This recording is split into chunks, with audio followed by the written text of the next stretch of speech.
Halo semuanya, perkenalkan nama saya Yolanda Maharani Pakpahan dengan NIM 11112404141. Di video kali ini saya akan meresum pertemuan HI minggu ini. Jadi pada minggu ini ada dua kelompok yang melakukan presentasi. Yang pertama itu ada materi yang berjudul Sejarah Perkembangan Hukum Internasional. Jadi HI itu berkembang dari perjanjian kuno hingga sistem global modern untuk menjaga keadilan dan kedamaian antar negara. Yang pertama itu ada di mana masa klasik, yaitu awal muncul konsep hukum antar negara. Contohnya seperti traktat, pada Lagash dan Umma, kemudian Kode Hammurabi, kemudian perjanjian Kadesh, di mana kontribusi besar dari peradaban India, Cina, Yunani, dan Romawi kuno.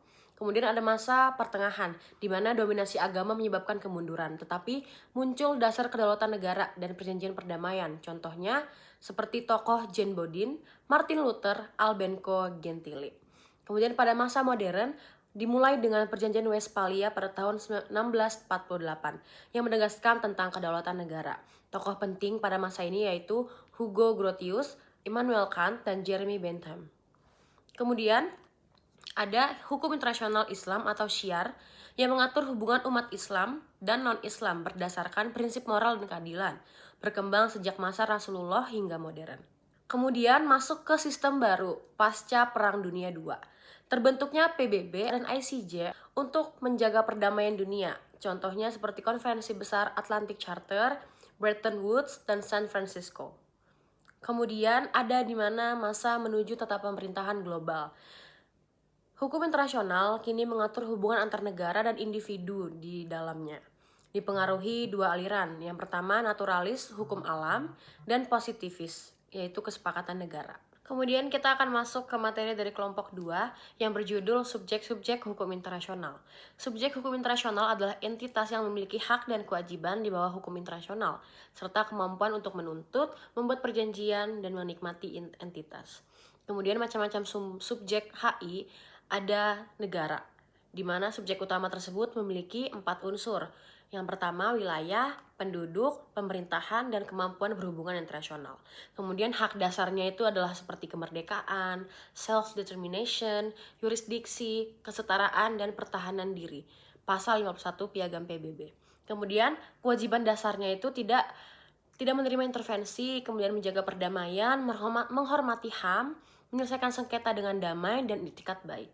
Kemudian prinsip dari non-intervensi adalah larangan campur tangan kecuali atas permintaan, mandat PBB, atau melindungi WNI di luar negeri. Jadi, subjek HI ini tidak bisa intervensi langsung masuk ke negaranya kecuali dari permintaan negara tersebut. Kemudian subjek HI yang selanjutnya ada organisasi non-pemerintahan atau INGO. Lembaga internasional nirlaba, misalnya seperti Amnesty International, Greenpeace, dan Red Cross, yang diakui melalui Convention of the Recognition of the Legal Personality of INGO 1986. Kemudian subjek selanjutnya yaitu organisasi internasional. Dibentuk melalui perjanjian antar negara, memiliki legal personality yaitu kepribadian hukum, dan legal capacity yaitu kemampuan bertindak. Contohnya seperti PBB, ASEAN, dan Uni Eropa yang telah dimasuki oleh banyak negara. Kemudian ada subjek lainnya seperti organisasi pembebasan atau bangsa yang memperjuangkan hak.